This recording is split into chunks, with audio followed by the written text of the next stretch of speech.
Ujilah dirimu sendiri, apakah kamu tetap tegak di dalam iman.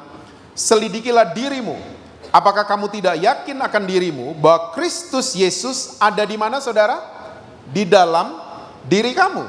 Sebab jika tidak demikian, kamu tidak tahan uji. Kalau kita nggak percaya Tuhan Yesus ada di dalam, kita nggak akan tahan uji.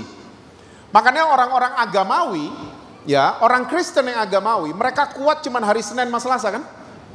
Karena Minggu baru dikotbahin. Senin Selasa kuat, Rabu tergoda, Kamis kepleset. Jumat parah, Sabtu nyesel. Gitu kan? Minggu balik lagi ke gereja. Terus gitu-gitu aja terus. Pelayanan rajin, dosa juga rajin. Banyak sekarang.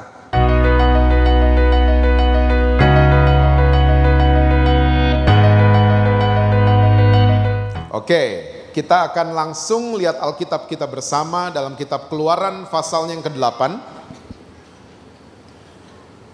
Ayatnya yang ke-27. Keluaran pasalnya yang ke-8. Ayat yang ke-27 dan ayat yang ke-28. Alkitab bilang begini. Kami harus pergi ke padang gurun 3 hari perjalanan jauhnya untuk mempersembahkan korban kepada Tuhan Allah kami seperti yang difirmankannya kepada kami. Lalu kata Firaun, baik, aku akan membiarkan kamu pergi untuk mempersembahkan korban kepada Tuhan Allahmu di padang gurun. Hanya janganlah kamu pergi terlalu apa, saudara? Terlalu jauh, berdoalah untuk aku. Saya percaya kita semua yang hadir pada sore hari ini sudah tahu cerita ini. Karena ini adalah salah satu cerita yang cukup terkenal di Alkitab saudara dan saya. Tentang 10 tulah yang mengenai bangsa Mesir. Nah, 2 ayat yang baru saja kita baca, ini setelah tulah keempat selesai. Lalat, pikat. Nah, waktu tulahnya selesai, Musa dan Harun kembali menghadap Firaun untuk melakukan negosiasi ulang. Mereka dengan jelas mengatakan bahwa kami harus pergi ke padang gurun 3 hari perjalanan jauhnya untuk mempersembahkan korban kepada Tuhan Allah kami seperti yang difirmankan kepada kami. Nah, kalau kita baca dengan teliti setelah tulah keempat dan di ayat ke-28, ternyata hatinya Firaun itu sudah agak-agak mendua setelah tulah keempat. Karena Firaun mengatakan begini, baik, aku akan membiarkan kalian semua pergi untuk mempersembahkan korban kepada Allah kalian di padang gurun, tapi perginya jangan terlalu apa tadi saudara? Jangan terlalu jauh. Saudara, tanpa kita sadari sebagai orang-orang Kristen yang sudah cukup lama, perkataan Firaun buat Musa sampai hari ini masih ada di telinga kita. Tanpa kita sadari. Saya mau yakinkan saudara-saudara semua di GSJSTP, waktu saudara memutuskan ikut kebaktian jam 5 sore hari ini, saya mau katakan buat saudara bahwa iblis tuh gak takut sama saudara. Saudara mau ikut lagi kebaktian nanti jam 7 malam, saudara mau terlibat pelayanan, saudara mau 7 kali kebaktian dalam 1 hari, 49 kali dalam 1 minggu, iblis juga gak takut sama saudara. Karena sampai hari ini, iblis masih bicara hal yang sama seperti Firaun bicara buat Musa. Boleh kebaktian, boleh pelayanan, tapi perginya jangan jauh-jauh dari gue. Pernah dengar?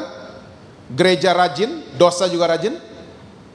Di GSJSTP gak ada, makanya saudara kelihatan bingung. Pelayanan rajin, dosa juga rajin. Banyak sekarang. Ya. Dan akhirnya apa yang terjadi? Akhirnya begini, kita akhirnya cuman jadi orang Kristen saat ada acara agama Kristen. Namanya kebaktian. Baru kita jadi Kristen. Dan kita akhirnya jadi orang-orang Kristen yang agamawi. Hidup kita di luar sana cuman dikenal lewat atribut-atribut agama yang kita pakai. Kalung kita ada salibnya, oh Kristen. Rumah kita ada pohon Natal, oh Kristen. Ya, hari Minggu siang orang Kristen paling ketara di mall. Karena apa? Bajunya bagus-bagus. Bubar kebaktian misalnya. Ya, paling ketara. Oke? Tapi Yesus yang katanya hidup di dalam kita, orang-orang gak bisa lihat. Adik kita gak bisa lihat, kakak kita gak bisa lihat, orang tua kita gak bisa lihat, anak-anak kita gak bisa lihat. Karena kita terlalu agamawi. Ingat baik-baik saudara, kata agama artinya adalah usaha. Apa saudara? Usaha manusia deketin surga, kata agama. Sementara misinya Tuhan Yesus adalah usaha surga deketin saudara dan saya. Makanya percayalah, waktu kita jadi orang Kristen yang agamawi, kita akan selalu tulalit sama surga. Kita akan selalu punya pikiran, ya, bahwa saya lagi jauh dari Tuhan. Ya, Tuhan gak dekat sama saya gak dekat sama Tuhan. Tuhan lagi gak dekat sama saya. Oh come on GSJS. Alkitab Perjanjian Baru sudah berkali-kali mengatakan bahwa Roh Kudus sudah diam di dalam saudara dan saya. Coba kurang dekat apa lagi? Pribadinya Allah sudah menyatu dengan saudara dan saya. Tapi karena agama begitu mempengaruhi paradigma kita, akhirnya kita punya pikiran-pikiran seperti itu. Saya lagi jauh, saya lagi gak dekat sama Tuhan, dan seterusnya. Rasul Paulus, dia menghardik roh agamawi di gereja Korintus. Ya, coba lihat sama-sama 2 Korintus 13 ayat yang kelima. 2 Korintus 13 ayatnya yang kelima. Alkitab catat begini. Ujilah dirimu sendiri, apakah kamu tetap tegak di dalam iman? Selidikilah dirimu, apakah kamu tidak yakin akan dirimu bahwa Kristus Yesus ada di mana saudara? Di dalam diri kamu. Sebab jika tidak demikian, kamu tidak tahan uji. Kalau kita nggak percaya Tuhan Yesus ada di dalam, kita nggak akan tahan uji. Makanya orang-orang agamawi, ya, orang Kristen yang agamawi, mereka kuat cuman hari Senin sama Selasa kan? Karena Minggu baru dikhotbahin. Kok belaga lupa? Senin Selasa kuat, Rabu tergoda, Kamis kepleset. Jumat parah, Sabtu nyesel. Gitu kan? Minggu balik lagi ke gereja. Terus gitu-gitu aja terus. Ya, nanti Jumat ya nyesel lagi ya. Akhirnya gitu-gitu aja terus. Karena kita beranggapan Tuhan mesti didatengin di tempat tertentu. Tuhan cuman ada di gedung tertentu. Tuhan cuman ada di acara tertentu. Tuhan cuman ada di jam-jam tertentu. Itu pikiran kita. Yang parah, kita berpikir gini, Tuhan cuman ada di negara tertentu. Ini parah sih. Kita balik dari negara itu, Pak, nyembah Tuhan di negara itu beda sama di Surabaya, Pak. Ya, nyembah Tuhan di negara itu, Pak, nggak pakai sound system, tapi kita semua merinding dalam hadirat Tuhan. Hah? Saudara pernah ke kamar mayat jam 2 pagi? Nggak ada WL, pasti merinding. Pernah habis nonton film horor naik mobil lewat kuburan? Merinding pasti. Tapi kita mulai memframing hadirat Tuhan dengan merinding atau tidaknya kita. Nah, pikiran-pikiran seperti ini adalah pikiran orang-orang yang mengatakan Yesus mesti didatengin di tempat tertentu. Makanya kita nggak tahan uji. Karena kita nggak percaya Yesus ada di dalam sini. Makanya kita gampang kepleset.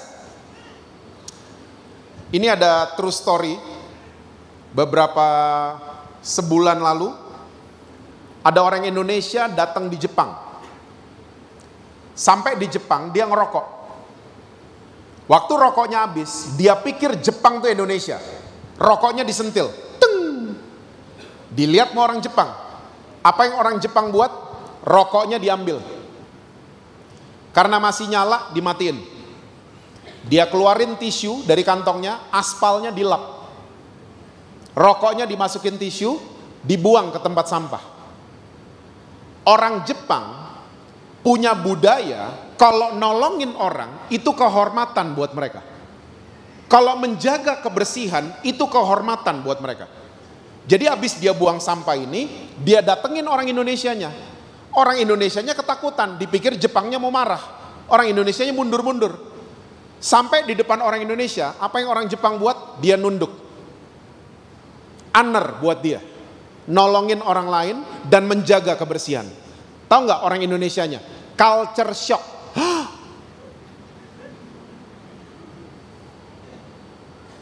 Waktu orang Indonesianya kaget, besoknya orang Indonesianya berubah.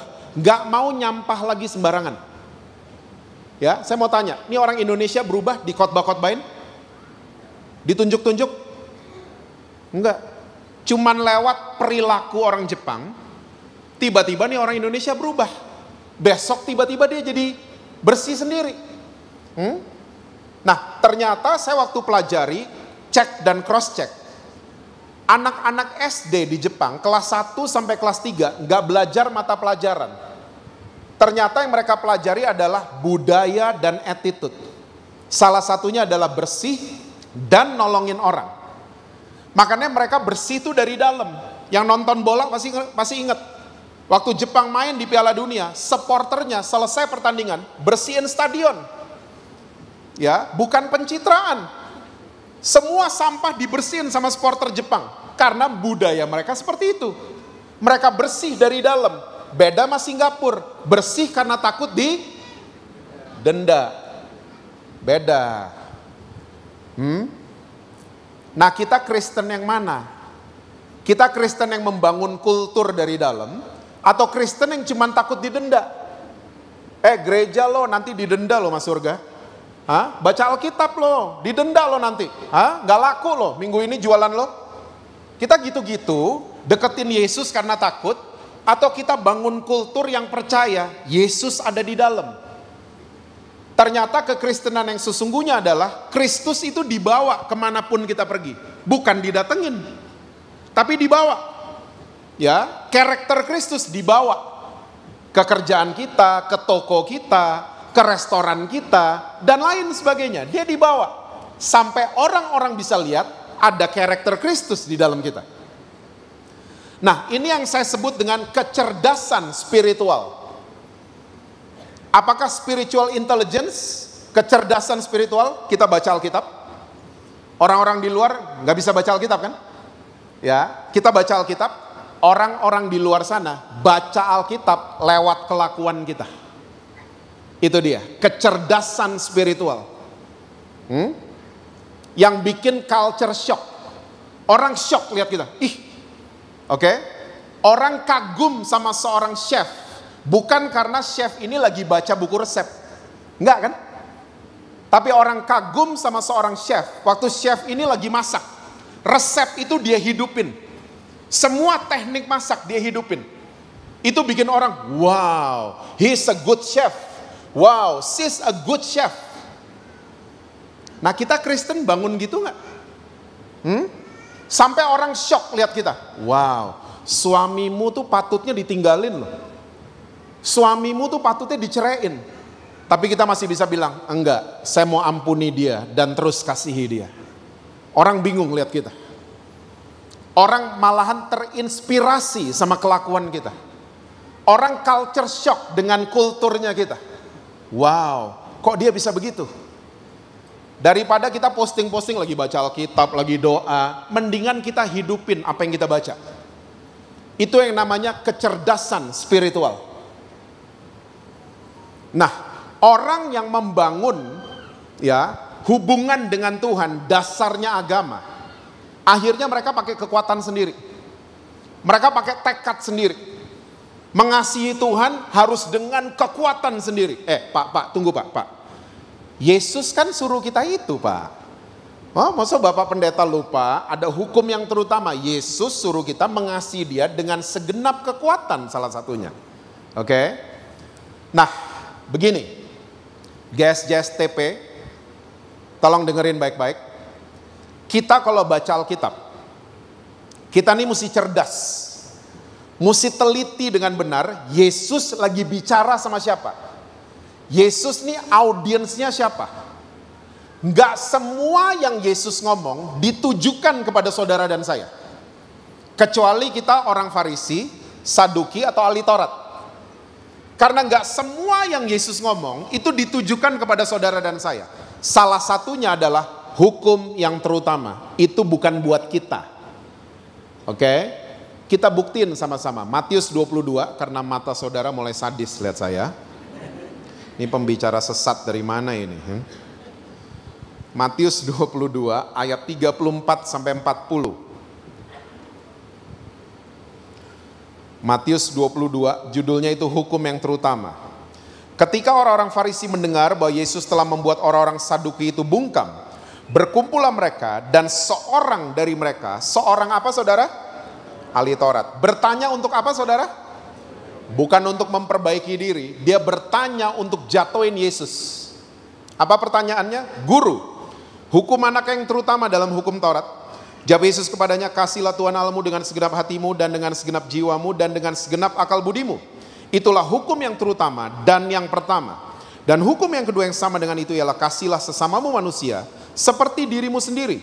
Pada kedua hukum inilah tergantung seluruh hukum Taurat dan kitab para nabi. Siapa audiensnya?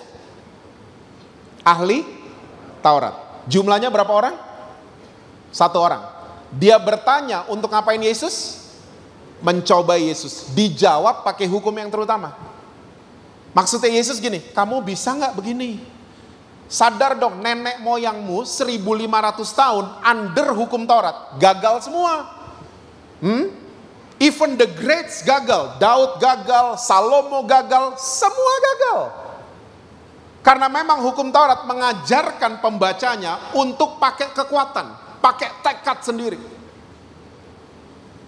Terus Pak, yang buat kita yang mana Pak? Ayat yang buat kita yang dari Yesus yang mana? Nah ini dia. Yohanes 15 ayat 7 sampai 12. Coba lihat. Yohanes 15 ayat 7 sampai dengan ayat yang ke-12. Yesus bilang begini. Jikalau kamu tinggal di dalam aku dan firmanku tinggal di dalam kamu, mintalah apa saja yang kamu kehendaki dan kamu akan menerimanya. Dalam hal inilah Bapa-Ku dipermuliakan, yaitu jika kamu berbuah banyak. Dan dengan demikian kamu adalah murid-murid-Ku. Seperti Bapa telah mengasihi aku, demikianlah juga aku telah mengasihi kamu. Tinggallah di dalam kasih-Ku itu. Jikalau kamu menuruti perintah-Ku, kamu akan tinggal di dalam kasih-Ku. Seperti aku menuruti perintah Bapa-Ku dan tinggal di dalam kasih-Nya. Semuanya itu Kukatakan kepadamu supaya sukacita-Ku ada di dalam kamu. Dan sukacitamu menjadi penuh. Ayat 12. Inilah perintahku, yaitu supaya kamu apa saudara? Saling apa? Mengasihi, oke? Seperti aku apa saudara? Telah mengasihi kamu. Telah mengasihi kamu. Jadi sore hari ini passwordnya dirubah. Dari tekad jadi telah. Kita bisa saling mengasihi kalau kita percaya Tuhan telah sayang sama saya. Betul? Kita sulit saling mengasihi kalau belief system kita belum diperbaharui, belum diganti passwordnya. Kalau masih tekad, kita sulit mengasihi orang lain. Tapi waktu diganti, Tuhan sayang sama saya, kita bisa saling mengasihi. Makanya saya mau ngajak GSJSTP untuk stop. Kasih lihat ke orang-orang kalau saya sayang sama Tuhan. Pernah lihat orang Kristen seperti itu? Isi Instagramnya semua lagi angkat tangan. Angle kanan, angle kiri, black and white, semuanya lagi angkat tangan. Mau kasih lihat ke keluarga, saya ke gereja, saya pelayanan, kamu enggak. Saya udah bener hidupnya, kamu enggak. Itu orang-orang Kristen mau kasih lihat, saya sayang sama Tuhan. Enggak. Stop bikin gitu. Mulai hari ini karena berubah passwordnya, coba kasih lihat saya disayang sama Tuhan. Beda langsung. Beda. Kalau saya disayang sama Tuhan, saya mau sayang sama orang tua saya. Kalau saya di ngertiin sama Tuhan, saya mau ngertiin istri saya. Amin suami-suami. Kok ada suara perempuan ya? Kalau saya diampuni sama Tuhan Yesus, saya mau ampuni suami saya. Amin istri-istri. Gitu, kecerdasan spiritual. Karena kita percaya saya disayang sama Tuhan, saya mau saling mengasihi. Saya udah disayang sedemikian rupa, ternyata dia telah. Bukan karena usaha dia sayang sama kita, bukan. Tapi dia telah. Jadi waktu kita masih hidup dalam dosa, dia sudah sayang sama saudara dan saya. Yang bulan ini kita rayakan, makanya dia mau datang ke dunia dan mati buat kita semua. Saking sayangnya sama saudara dan saya. Kita semua sama kan? Pendosa yang diselamatkan oleh darah Yesus. Oke? Kita semua pendosa. Makanya jangan jadi orang Kristen yang sok paling benar. Sadar kita semua pendosa. Bedanya cuma satu ketahuan, satu enggak. Satu ngaku, satu enggak. Itu aja bedanya. Makanya kalau ada orang yang lagi ngomong aibnya sama saudara, lagi ngomong kejatuhannya sama saudara, mukanya di setel biasa aja. Kita sering kali kalau ada orang yang lagi cerita aib, muka kita langsung, kok bisa gitu? Hah? Kapan lo bikinnya? Biasa aja.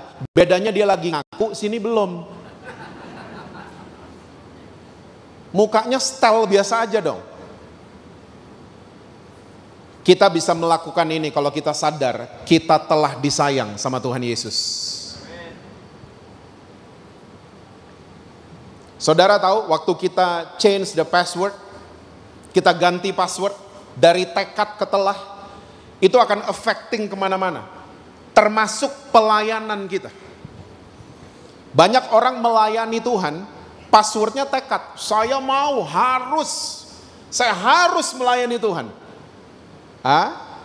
Kalau passwordnya udah telah, saudara mesti tahu, ya, di Matius 20 ayat 28, jelas Yesus katakan, anak manusia datang untuk melayani, bukan untuk dilayani. Setuju saudara? Jadi waktu kita bertekad ingin melayani Tuhan, coba ingat baik-baik mulai sore hari ini. Kita punya waktu nggak untuk Yesus yang melayani kita? Pernah punya waktu? Pernah adain waktu nggak? Karena kita selalu berpikir, udah pelayanan, wah beres pasti. Seminggu ini pasti beres kerjaan. Karena semuanya based on usaha. Tapi pernahkah kita berpikir, merenungkan Tuhan, layani saya? Karena engkau datang untuk melayani. Pernah nggak kita mempersilahkan dia melayani kita? Atau mungkin kita terlalu sibuk.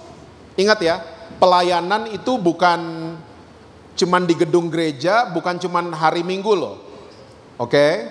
Saudara punya toko, itu tempat pelayanan saudara. Ya, ingat tadi Yesus dibawa kemana-mana? Ya, saudara punya restoran, itu tempat pelayanan saudara. Oke, hari Minggu kita kumpul di tempat ini untuk belajar firman Tuhan. Tapi selesai terima doa berkat, Yesus dibawa kemanapun saudara pergi. Ya, itu bunyi apa ya? Di speaker? Oke. Sampai mana tadi ya? Tadi sampai itu apa ya bunyi di speaker? Tadi sampai itu. Korek kuping ya nanti habis kebaktian. Nah, kekristenan itu seperti itu kan? Jadi kita waktu melayani Tuhan dimanapun kita berada, kita sedang melayani Tuhan Yesus. Dimanapun kita berada. Nah, sekali lagi, waktu kita ganti password jadi telah, akan beda. Kita kalau capek dan lain sebagainya, kita akan cari Tuhan. Tuhan tolong layani saya. Karena ingat ini baik-baik. The great giver are the great receiver. Pemberi yang baik adalah orang-orang yang menerima dengan baik dari Tuhan. Waktu kita nggak pernah terima apa-apa dari Tuhan, oke, dan kita jadi pemberi, wah saya melayani Tuhan, lama-lama capek sendiri, karena nggak pernah terima apa-apa dari Tuhan. Nah, konsep kita menerima dari Tuhan adalah duit kan? Saudara belaga lupa? Kita begitu, kita pikir terima dari Tuhan tuh duit, berkat, harta, enggak. Terima dari Tuhan enggak? Wisdom dari Tuhan. Knowledge, kreativitas. Ya, Tuhan saya mesti ambil keputusan. Gimana Tuhan? Please minister to me. Pernah nggak punya waktu kayak begitu? Untuk Tuhan bicara sama kita. Ingat, kita boleh rajin pelayanan. Tapi yang paling penting, Tuhan melayani kita. Kita let Him nggak to minister to us. Ada cerita yang luar biasa di Alkitab. Yuk kita lihat. Yohanes 4. Ayat 4 sampai dengan ayat yang ke-8. Yohanes 4.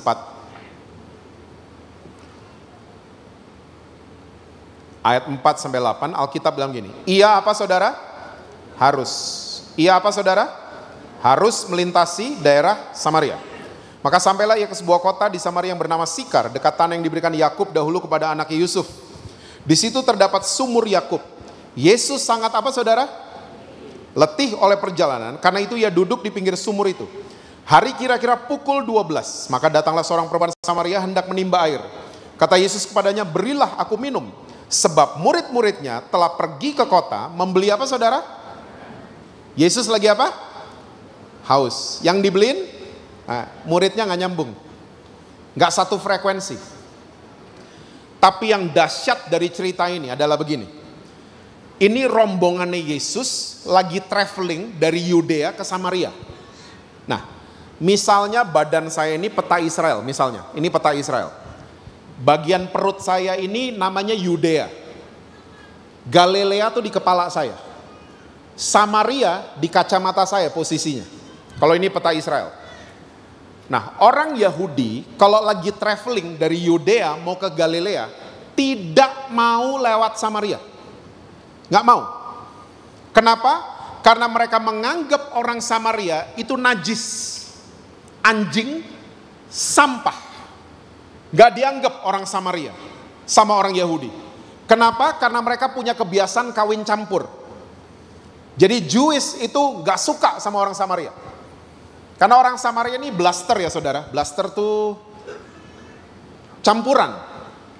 Mereka campuran Asyur dan Yahudi. Karena dulu Yahudi dijajah sama Asyur. Lahirlah ini nih, Samaria. Nah ternyata orang-orang Samaria punya kebiasaan yang sama. Kawin campur dengan orang-orang lain. Jadi orang Yahudi kalau lagi mau ke TP, mereka mesti muter dulu lewat PM Pakuan Mall sana. Oke, nggak mau lewat Maijen Sungkono, nggak mau. Muter dulu jauh-jauh. Kenapa? Ada orang Samaria di Maijen. Nggak mau. Mendingan muter jauh daripada kaki ini najis, injek daerah Samaria. Ayat 4, Yesus harus melintasi daerah Samaria. Harus. Ngapain sih Yesus? Ternyata dia mau ketemu his daughter yang lagi nyasar. Perempuan Samaria. Rekornya jelek. Nyasar. 5 kali kawin cerai. Ya, track recordnya buruk. Waktu dia ketemu Yesus, dia sedang hidup dengan pria ke-6. Lagi buffalo gathering. Salah kayaknya Inggrisnya ya. Kumpul kebo. Rekornya jelek banget nih perempuan ini. Ternyata Yesus harus melintasi daerah Samaria untuk ketemu perempuan ini. Jadi saudara, kalau saudara lagi merasa sampah, saudara lagi gak dianggap sama siapapun, saudara dianggap anjing mungkin, dilecehkan, direndahkan, percayalah, Yesus harus melewati rumah saudara setiap hari. Dia harus. Ngapain sih? Sampai mau ketemu perempuan ini ngapain? Dia mau melayani pendosa ini. With his words. Akhirnya dialog terjadi kan? Awal dialognya dia minta air. Oh ini pasti wanita Samaria ini, isu Sara pasti merebak. Katanya benci sama kita, kok minta-minta tolong sama kita? Katanya kita anjing. Pasti gak percaya nih wanita. Dan akhirnya dialog terjadi, tapi anehnya perempuan Samaria ini mempersilahkan Yesus jadi Tuhan. Dengan melayani dia. Nah ini PR buat saudara. Kalau saudara baca di rumah Yohanes 3 sama Yohanes 4. Dan saudara bandingin dua ini. Judulnya sama, Yohanes 3 sama 4. Orangnya yang beda. Yohanes 3 judulnya percakapan dengan Nikodemus. Yohanes 4 percakapan dengan perempuan Samaria. Nikodemus itu master rabbi. Masternya ahli-ahli Taurat. Dia hafal semua ayat, tapi dia gak kenal sama penulisnya. Di GSJS gak ada yang kayak Nikodemus. Banyak orang Kristen gitu kan, tahu banyak ayat segala macam, dijadiin buat debat. Kita tahu banyak ayat, kita nggak kenal sama authornya, kita nggak kenal sama penulisnya. Nikodemus terlalu pintar sampai Yesus cuma bilang gini, kamu perlu dilahirkan kembali. Disanggah terus karena pintar. Jadi saya mesti masuk ke perut ibu saya. Niko, apa yang Yesus ngomong disanggah? Beda sama perempuan Samaria. Ya, perempuan yang punya track record yang buruk. Dia justru, Yesus ngomong sama dia, Yesus kasih tahu dia siapa kan? Saya Mesias itu yang sedang bercakap-cakap dengan kamu. Kalau kamu minum air dari aku, kamu gak akan haus untuk selama-lamanya. Karena apa? Perempuan ini gak menyanggah Yesus, dia malah dengerin apa kata Yesus. Dia dengerin. Saudara, berapa banyak dari kita, waktu kita lagi capek, waktu kita lagi exhausted, ya, dalam pelayanan, dalam pekerjaan, dalam usaha kita selalu mau pakai kekuatan sendiri karena password kita tekad. Saya pasti nih kurang doa pagi nih saya nih. Saya pasti kurang doa puasa. Enggak. Yang Yesus mau, kamu undang saya enggak untuk melayani kamu. Itu yang Yesus mau. Saya ketemu hari ini banyak suami istri yang lagi capek to each other. Pak, saya udah capek sama istri saya. Pak, saya udah capek sama suami saya, Pak. Saudara, Filipi 2 ayat 13 mengatakan, willingness, kemauan kita aja itu datangnya dari Tuhan Yesus. Jadi jangan coba-coba pakai kekuatan sendiri. Pak, saya udah gak bisa, udah gak ada kemauan. Ya emang udah gak ada. Tugas kita adalah datang kepada Yesus dan Tuhan, give me that willingness. Ke suami atau ke istri. Give me. Nah, suami istri yang lagi menjauh, semakin mereka dekat sama Tuhan Yesus, semakin dekat, tiba-tiba mereka berdua jadi dekat. Dan siapa yang dipermuliakan? Yesus. Bukan, oh itu karena effort saya. Enggak, istri bilang, enggak, itu karena saya yang usaha lagi. Enggak ada gitu-gitu. Semua Yesus yang buat. Dan ingat dulu waktu lagi pacaran, waktu lagi telepon, ingat baik-baik. Dulu waktu pacaran telepon gak mau ditutup kan teleponnya? Dulu pacaran kayak gimana ya saudara? Dah sayang, dah. Kok belum ditutup? Tutup dong. Yang sana bilang, kamu dong tutup duluan. Kamu dong. Gini, kita tutup sama-sama ya. Dah sayang, dah, 1, 2, 3, klik, tutup. Baru tutup udah kangen. Lupa. Saya sekarang kalau lagi ngumpul sama teman-teman di Jakarta, ada istri dari salah satu mereka telepon, ketahuan tuh bininya yang telepon. Halonya bukan halo. Halo, nggak gitu.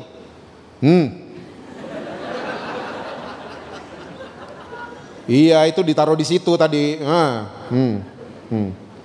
Dadanya bukan dada. Ya, oke. Yuk.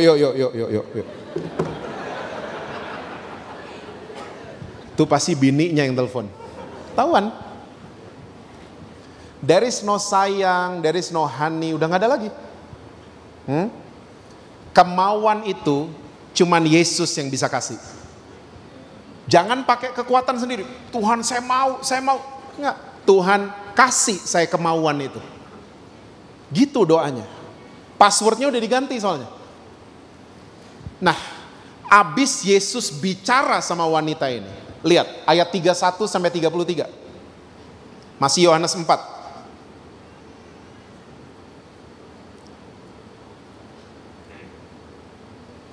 Sementara itu murid-muridnya mengajak dia, katanya, Rabi makanlah. Tadi murid-muridnya pergi ya, beli makanan. Karena Yesus letih. Oke?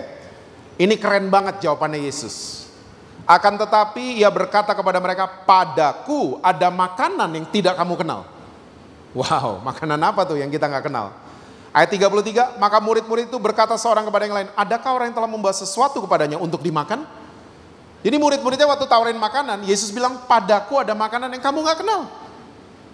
Murid-muridnya bingung, yang kasih makan dia siapa ya? Kenapa muridnya bingung? Karena pasti Yesus mukanya udah seger. Tadi letih kan? Dia seger. Karena dia makanan yang kita gak kenal. Namanya apa? Passion. Saudara pernah passionate sama sesuatu? Saya tuh passionate kalau lihat Arsenal, AC Milan, Chicago Bulls, sama Argentina. Saudara kayaknya nggak tahu gini-ginian ya. Lagi makan, Arsenal ngegolin, saya tinggalin makanan. Gol ya? Lagi lapar padahal. Waktu final, Argentina Prancis, itu lama banget. Ya, 2 kali 45 menit, perpanjangan waktu, lama banget. Banyak makanan, saya nggak sentuh tuh makanan. Karena saya passionate lihat Argentina. Ibu-ibu, ya, lagi lapar, yuk shopping, lupa sama makanan kan? Ibu-ibu passionate-nya di shopping. Oke? Nah, Yesus passionnya adalah waktu dia melayani kita. Waktu kita let him to minister to us. Dia passionate, dia jadi segar bugar. Dia yang tadinya letih, itu makanannya dia. Tuhan, saya perlu Tuhan. Layani saya Tuhan, with your words. Wih, dia langsung jadi, ini salah satu cara kita bikin Yesus jadi Tuhan. Dengan jadi apa? A great receiver. Semua pertandingan olahraga, orang yang skor adalah orang yang pinter receive. Kalau dia nggak pinter nangkep bola, dia nggak pinter ya terima operan dari temannya, dia akan susah skor. Dia akan susah memberi. Nah, salah satu cara kita membuat Yesus jadi Tuhan adalah kalau kita mempersilahkan dia melayani kita. Stop membuat Yesus cuma jadi asisten. Tuhan jangan hujan dong hari ini. Tuhan tolong dong ini dong. Cuma jadi asisten. Tuhan ini ya. Tuhan jadi asisten. Tapi salah satu kita membuat Yesus jadi Tuhan adalah kalau kita mempersilahkan Tuhan talk to me. Speak to me. Ayat 34. Kata Yesus kepada mereka, makananku ialah melakukan kehendak dia mengutus aku dan menyelesaikan pekerjaannya. Wow. Yuk kita lompat karena waktu. Yohanes 13 ayat 4 sampai 8. Yohanes 13 ayat 4 sampai 8. Lalu bangunlah Yesus dan menanggalkan jubahnya. Ia mengambil sehelai kain lenan dan mengikatkannya pada pinggangnya. Kemudian ia menuangkan air ke dalam sebuah basi dan mulai membasuh kaki murid-muridnya, lalu menyekannya dengan kain yang terikat pada pinggangnya itu. Maka sampailah ia kepada Simon Petrus. Kata Petrus kepadanya, Tuhan, engkau hendak membasuh kakiku? Jawab Yesus kepadanya, apa yang kuperbuat engkau tidak tahu sekarang, tapi engkau akan mengertinya kelak. Kata Petrus kepadanya, engkau tidak akan membasuh kakiku sampai selama-lamanya. Wow, Petrus gak mau dilayani sama Yesus. Engkau gak akan membasuh kakiku sampai selama-lamanya. Jawab Yesus, jikalau aku tidak membasuh engkau, engkau tidak mendapat bagian di dalam aku. You will never be the part of me. Kalau saudara pelajari dari bahasa asli, ada kata destiny yang muncul. Kalau engkau tidak mempersilahkan aku melayani kamu, kalau engkau tidak mempersilahkan aku membasuh kaki kamu, kamu gak akan tahu destinimu dalam melayani. Kamu nanti gak tahu tujuanmu buka toko. Kamu gak tahu nanti tujuanmu buka usaha. Kamu nanti gak tahu apa-apa. So let me. Dia gak pernah main paksa. Dia cuma kasih undangan. Let me minister to you. Ya, let me speak to you. Let me give you wisdom. Waktu Petrus baru dengar ini, saudara bisa baca di ayat 9. Orang Surabaya bilang adus, benar gak ngomongnya? Ayat 9, ternyata, jangan kaki doang dong, tangan sama kepala. Petrus minta dimandiin tiba-tiba. Petrus ini ulahnya banyak emang. Lukas 10 ayat 38 sampai 42. Judulnya Maria dan Marta. Ketika Yesus dan murid-muridnya dalam perjalanan, tibalah ia di sebuah kampung. Seorang perempuan yang bernama Marta menerima dia di rumahnya. Perempuan itu mempunyai seorang saudara yang bernama Maria. Maria ini duduk dekat kaki Tuhan dan ngapain saudara? Terus mendengarkan perkataannya. Sedang Marta ngapain? Sibuk pelayanan, sibuk cari duit, sibuk kerja. Oke? Ia mendekati Yesus dan berkata, Tuhan, tidakkah engkau peduli bahwa saudaraku membiarkan aku melayani seorang diri? Suruh dia membantu aku dong. Lihat, the bad giver. Orang yang gak ngerti the art of receiving. Orang yang gak ngerti caranya menerima. Jadi begini, marah-marah. Kalau habis memberi, maunya diakui. Nama saya mana? Kok orang-orang gak tahu saya yang kasih? Pernah lihat orang kayak gitu di GSJS? Gak ada soalnya. Jawab Yesus. Tapi Tuhan menjawabnya, Marta, Marta, engkau khawatir dan menyusahkan diri dengan banyak perkara. Tapi hanya satu saja yang perlu. Maria telah memilih bagian yang terbaik, yang tidak akan diambil daripadanya. Wow. Saudara tolong ingat baik-baik. Ada perbedaan antara kehadiran dan perkataan. Seringkali kita cuman seneng sama kehadiran. Kayak tadi merinding. Ada orang, kita seneng sama gitu-gituan. Kita seneng hadir di acara-acara agama Kristen. Gak apa-apa. Ya. Tapi yang paling penting adalah kehadiran dan perkataan. Collab. Jangan cuman hadir doang. Karena banyak orang Kristen di Jakarta. Gimana tadi gereja? Wah, pendetanya lucu, Pak. Terus khotbahnya, pokoknya dia lucu, Pak. Gimana tadi KKR? Wih, dahsyat. Oh ya, khotbahnya apa? Gak tahu, pokoknya dahsyat. Orang banyak yang rebah.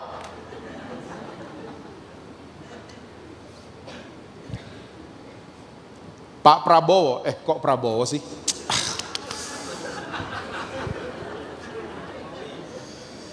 Pak Jokowi, kok salah ngomong ya? Aduh. Pak Jokowi datang ke rumah saya. Semua hormat pasti. Oh iya, semua hormat. Tapi waktu dia panggil saya, Jess, saya mau ngomong sebentar. Beda banget. Saya akan tinggalin semua, saya akan duduk dekat beliau dan, iya Pak, mau bicara apa? Saya akan dengerin dia, baik-baik. Nah seringkali kita kehilangan ini, perkataannya Yesus. Karena kita gak pernah mempersilahkan dia melayani kita. Kalau pakai Waze sama Google Map, nyalain suara apa matiin suara? Nyalain, belok kiri. 300 meter di depan ada polisi. Kita pengen dengar kan? Supaya apa? Gak salah, gak nyasar. Nah kita coba 2023, mungkin banyak nyasarnya. Mungkin kita nggak nyalain itu. Sound on. Ya, Jesus sound on. Adain waktu untuk Tuhan, layani saya. Saudara capek, duduk di kamar saudara, duduk di kendaraan saudara, duduk di ruang kerja saudara. Tuhan, speak to me. Minister to me. Amin saudara. Gak ada waktu nih ya membahas semuanya. Karena di Markus 4 perumpamaan tentang penabur. Orang yang berlipat ganda 30, 60 bahkan 100 kali lipat. Siapa mereka? Jangan pikir ini duit loh ya. Siapa mereka? Mereka adalah orang yang menyambut firman. Mereka. Wisdom mereka. Knowledge mereka 30, 60 bahkan 100 kali lipat. Ini gak akan diambil daripada kita. Wisdom dari Tuhan gak ada di Google, gak ada di YouTube, gak pernah ada sebelumnya. Harapkan itu setiap hari. Saya mau tutup dengan cerita dari Matius 3. Di Matius 3, Yesus mau mulai pelayanan, dia dibaptis. Semua tahu ceritanya. Habis dia dibaptis ada suara. Inilah anakku yang apa saudara? Kukasihi. Nah, di Matius 4, Yesus puasa. Terus dia dicobai sama iblis. Nah, waktu iblis mencobai Yesus, iblis itu beda sama Roh Kudus ya. Roh Kudus itu kreatif. Iblis gak pernah kreatif. Iblis dari dulu sampai hari ini, modusnya selalu sama, ketebak. Nah, iblis waktu mencoba Yesus, dia ngomong gini, jika engkau anak Allah, rubah batu ini jadi roti. Dan iblis ngomongnya sampai sekarang masih sama. Katanya kamu anak Tuhan, kok bikin ini? Pernah dengar? Katanya ke gereja, kok bikin ini? Katanya anaknya Tuhan Yesus, kok bikin ini? Oke. Ada yang diedit sama iblis. Apa? Yang dikasihi selalu dihapus sama iblis. Selalu. Yesus aja dicobai, apalagi karoseri kayak gini. Mau sok-sok gak dengar suara Tuhan, mau sok-sokan bisa pakai tekad sendiri. Aduh, mateng kita. Mateng. Iblis selalu gitu. Diedit, makanya kita digoncang iman sama iblis. Akhirnya kita nggak boleh, mosok sih Tuhan sayang sama saya? Ingat passwordnya telah. Jangan dirubah passwordnya. Iblis mau rubah passwordnya. Mosok sih kamu disayang sama Tuhan? Mosok sih? Karena selalu dihapus. Nah itu akhirnya kita nggak tahan uji. Ingat tadi 2 Korintus 13. Kita nggak tahan uji karena kita nggak merasa disayang sama Tuhan. Wanita Samaria, wanita yang introvert. Di ujung-ujung dialog dia bisa teriak di kampung itu. Hei, lihat ada orang yang tahu semua yang saya buat. Wih, tiba-tiba jadi ekstrovert nih wanita. Dan banyak orang Samaria tiba-tiba jadi percaya dan mau ikut Yesus akibat perempuan Samaria ini. Pendosa ini jadi evangelis pertama di Samaria. Amazing. Saya akan tutup. Saya punya 2 anak, Angel dan Pangeran. Dari kecil kita tuh jarang ke mall. Kita lebih seneng outdoor activities. Ya, trekking lah, hiking lah, ke air terjun lah, sepedahan lah. Sampai kulit anak saya dua-duanya tuh hitam. Keling banget. Pangeran pernah study tour sama temen-temennya. Di foto, saya sampai kaget. Ya ampun nak, kamu kayak pengungsi Bangladesh loh. Hah? Keling banget kamu. Nah, saya punya kebiasaan sama anak perempuan saya. Dari dia kecil, dari bayi, saya angkat dia. Saya liatin matanya, kamu cantik banget. Dia habis nangis, saya gendong, kamu cantik banget. Dia pakai seragam SD, udah mulai bisa jalan, kamu cantik banget. SMP sampai hari ini, dia udah 25 tahun sekarang. Saya masih sering, kamu cantik banget kalau dandan. Hah? Saya masih sering ngomong gitu sama dia. Nah, waktu SMP, saya lagi jemput dia. Saya dengar temennya kalau bahasa sekarang membuli dia. Temennya dari gerbang sekolah teriak kencang banget. Hei, hitam, lo mau kemana? Wah, itu semua orang dengar. Anak saya jalan ke arah mobil. 2 kali temennya teriak, lebih kencang teriakannya. Woi, hitam, lo mau kemana?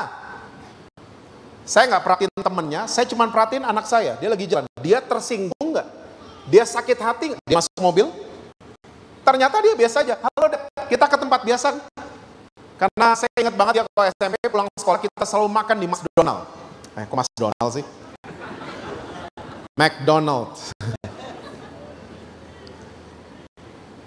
Iya, kita ke McDonald. Tapi Daddy mau tanya dulu, kamu gak apa tadi temenmu teriak begitu?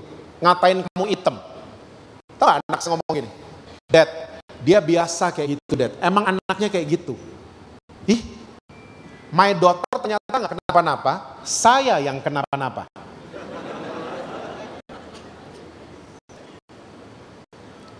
Saya waktu lagi ke on the way ke GSJS, saya diingetin Tuhan peristiwa ini. Ternyata my daughter tidak tersinggung, tidak terluka karena dari kecil dia dengar dan percaya perkataan dedinya kalau dia cantik. Makanya dia jadi confidence, bukan overconfidence ya. Dia jadi percaya diri kalau dia cantik. Kalau saya bapak di dunia bisa seperti itu, apalagi bapak kita di surga. Dia selalu pengen melayani saudara. With his words. Dia harus ke rumah saudara. Ya, mungkin saudara lagi merasa jijik sama saudara sendiri. Saya pendosa, saya nggak pantas. Tapi percayalah, dia harus melewati rumah saudara. Tugas kita adalah buka hati dan Tuhan, I let you to minister to me. Ya, saya mempersilahkan Tuhan untuk bicara buat saya. Tinggal itu aja. Dia akan jadi Tuhan atas kehidupan saudara. Amin, saudara? Ini adalah kuasa daripada afirmasi. Makanya sering-sering minta dilayani sama Yesus. Saya percaya kita akan tahan uji. Karena Yesus yang kita nantikan suaranya, hidup di dalam sini. Amin saudara. Tuhan berkati kita semua. Selalu sukses, harmonis di rumah. Dan rekening BCA selalu penuh buat saudara. Kenceng banget kalau gitu-gituan aminnya ya.